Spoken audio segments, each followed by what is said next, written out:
Assalamualaikum warahmatullahi wabarakatuh. Kami dari kelompok 5 ingin mengimplementasikan materi dimensi komunikasi organisasi. Sebelumnya izinkan kami untuk memperkenalkan diri. Nama saya Rahma Aliolio.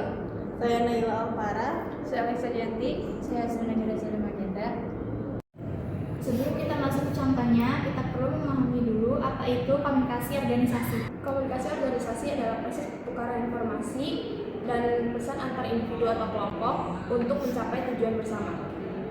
Menurut Undang Ucana FND 2007, komunikasi organisasi terbagi menjadi dua dimensi.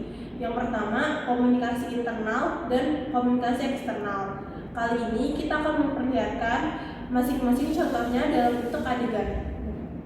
Kita mulai dari komunikasi internal yang terjadi antara pimpinan dan anggota organisasi untuk melaksanakan dan mengawasi tujuan.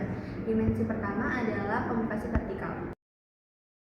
Esa, tolong selesaikan laporan mingguan jam 4 sore hari ini. Pastikan semua datanya sudah diperbarui. Baik Bu Alia, apakah perlu saya tambahkan perbandingan dengan minggu sebelumnya? Ia tambahkan saja, itu akan memperjelas analisisnya.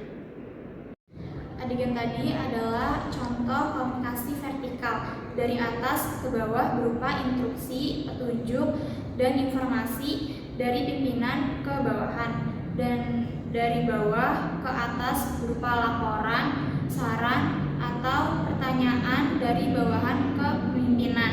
Komunikasi dua arah seperti ini penting supaya pekerjaan berjalan jelas dan tidak terjadi kesalahpahaman. Selanjutnya kita masuk ke komunikasi horizontal. Hasil, aku butuh data marketing terbaru buat laporan mingguan. Bisa kamu kirimkan?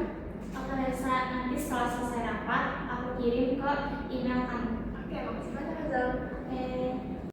Ini adalah komunikasi horizontal, yaitu komunikasi yang mendatar antara anggota staf yang levelnya sama. Biasanya lebih informal dan terjadi secara spontan. Kalau tidak jelas, komunikasi itu bisa memunculkan salah tafsir dan desas-desus. Kita lanjut ke jenis komunikasi internal berikutnya, komunikasi diagonal.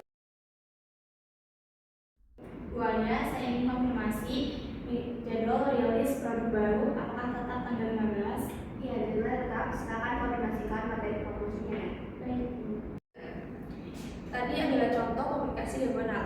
Ini adalah komunikasi dari pimpinan suatu divisi langsung kepada anggota dari divisi lain di luar jalur struktural formal. Tujuannya mempercepat alur informasi dan menghindari birokrasi yang terlalu panjang. Setelah komunikasi internal, kita masuk ke dimensi kedua menurut Undang Ucana Effendi, yaitu komunikasi eksternal. Kami ingin menginformasikan bahwa perusahaan akan meluncurkan layanan terbaru untuk meningkatkan kenyamanan pelanggan. Informasi lebih lanjut bisa dilihat di website dan media sosial resmi kami. Inilah komunikasi eksternal dari organisasi kepada khalayak yang sifatnya informatif.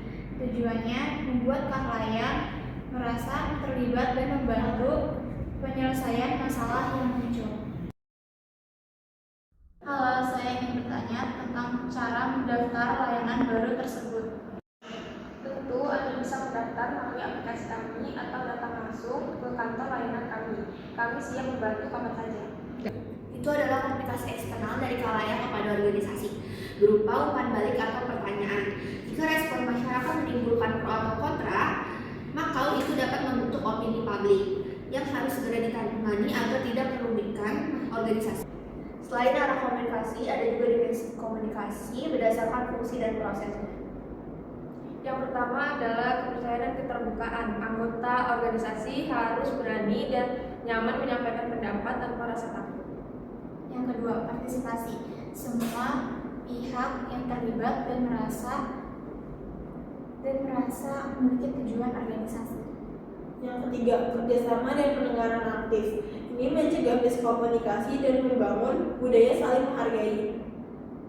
Terakhir adalah komunikasi yang baik dapat menunjukkan kesungguhan para anggota dalam menjalankan peran dan tanggung jawabnya.